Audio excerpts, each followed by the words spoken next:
दिल तोड़ के तू चल जाइबू का जानू, दिल तोड़ के तू चल जाइबू का।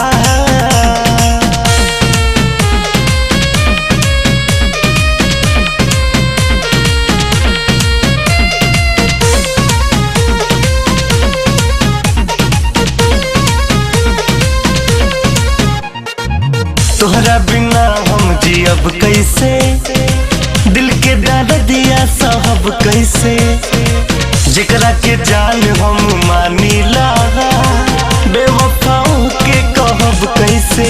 हमारा रंगना के चान तू ही, एह पगला के पहचान तू ही, दिल से दीवाना के निकल जाइबू का जानू, दिल तोड़ के तू चल जाइबू का जानू, दिल तोड़ के तू चल जाइबू का।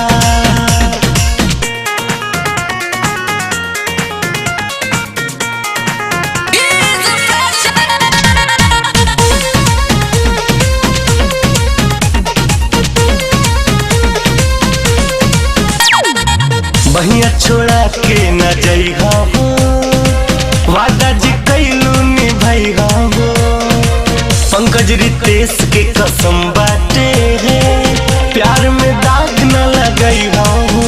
देखी के फरेब जमाना तोहरा से पूछे दीवाना, ओ देखल सपनमा कुली कुचल जइबू का जानू, दिल तोड़ के तू